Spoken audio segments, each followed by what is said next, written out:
What's up, guys, and welcome back to another episode of Blackwater. I know it's been a little while since we've done one, and it's not because we haven't been hunting, it's because we have been hunting too much.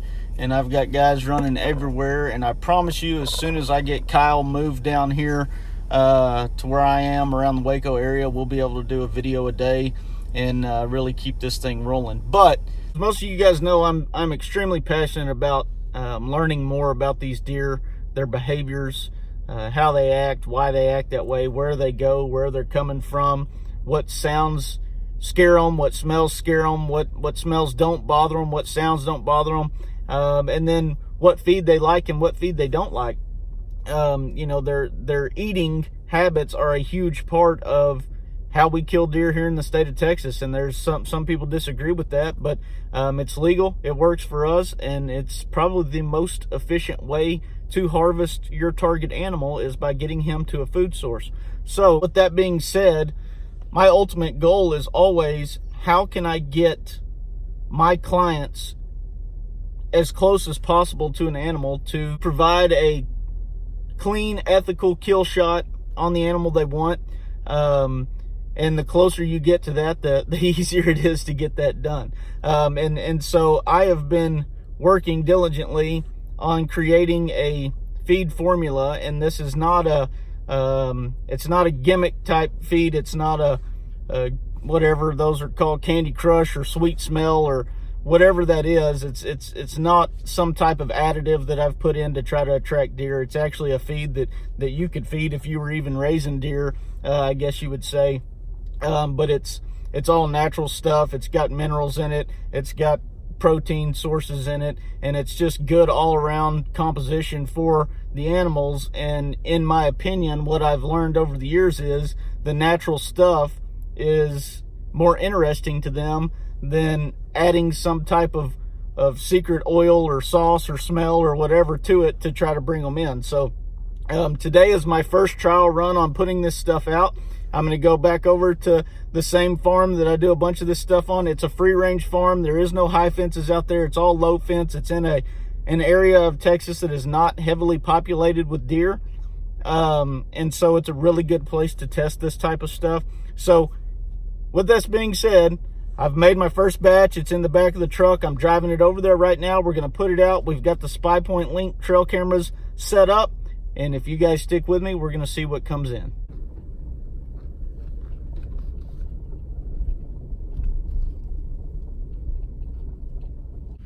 Alright guys, I just pulled up out here on this little piece of property. I know you guys are wondering why I changed my hat and put this extremely gay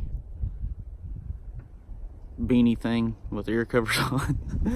But the true answer to that is that I swear that my Blackwater hat still has bee pheromones from the first time I got attacked.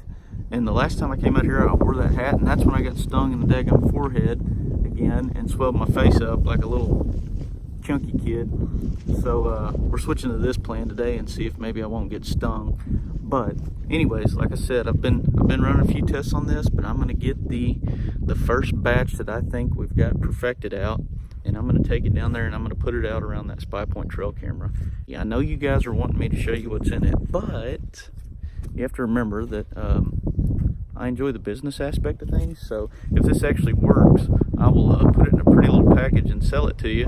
But if it doesn't work, you guys put some in your pretty little package and sell it to me, and I'll use it, because I really don't care. I just want a product that actually works, that isn't a gimmick. So let's get this stuff out and run down there and see if we can't see something. You thought I was going to show you there for a second, didn't you?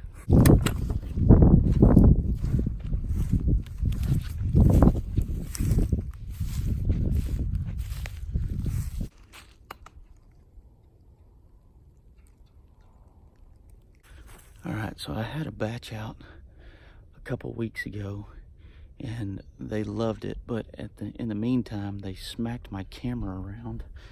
So we're going to turn this bad boy back around so we can get some pictures of them actually eating this stuff. So to go along with my product, last time I put out one of these deer blocks. That thing's been out probably 3 weeks, and they haven't done anything to it. On the flip side, I put out about 50 pounds of my product.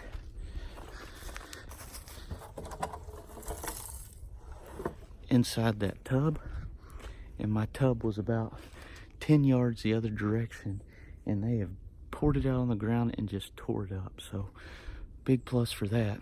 But like I said, I don't have good pictures because they knocked my camera around. So I'm gonna go ahead and dump this in the bucket and see what they think. All right, boys and girls, the product has been put in the bucket. The camera is set back up, and now all we got to do is go back to the house and wait and see what happens.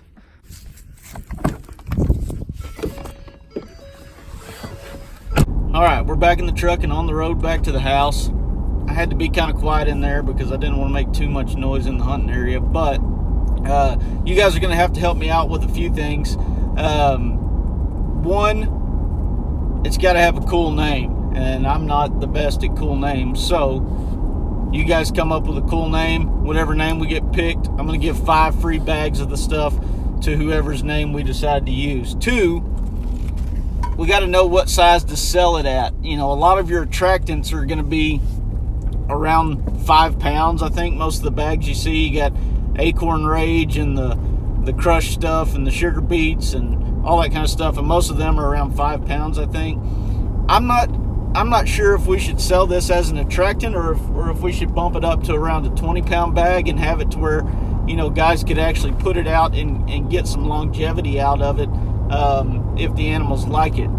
I don't think we're going to have a problem with the animals liking it because, like I said, I've been playing with it for a couple months now, and stuff's just hammering it. Some of the stuff that is coming to a free-range piece of property, if I told you right now without showing you pictures, you guys wouldn't believe.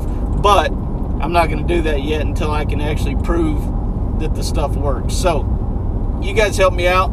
Should we go in the 5-pound range or should we go up to a 20-pound range? I think in a 5-pound range, it's going to be around $12.99 a bag. And if we went up to a 20-pound range, it'd be around $25 a bag. So you probably actually get more out of it if we would go to the 20-pound bag. But you guys let me know what you think about that. And I'm going to go get me something to eat and cross my fingers and wait on a few pictures. All right, just got back to the house. I ate a good little McDonald's lunch, and the camera has already tried to send me a picture. Unfortunately, it looks like when I tested my signal strength, something is jacked up with the antenna on the spy point. And if you go back in this video and notice when I turned the camera back around on the tree, somehow I knocked the antenna off of it. I couldn't figure that out a minute ago, and I went back and started watching earlier in this video, and I noticed, you'll see it too if you go back and look at that part where there's just a screw sticking out on the side of it instead of having the black antenna sticking all the way up. So once again, I've found a way to mess myself up in the process of trying to see if animals really like this stuff or not. Anyways, I'm going to leave it alone tonight, let everything eat whatever it wants to eat. I've got plenty of this stuff made up. I'll go back in the morning, fix the antenna, and see if we can't get some more pictures then. Cross your fingers that we get a couple through tonight, and I'll show you guys tomorrow. But long story short, stick with us. Come back here again tomorrow for another episode of Blackwater and see if this product we're making up isn't actually something to look out for in the future. Thanks. See y'all tomorrow.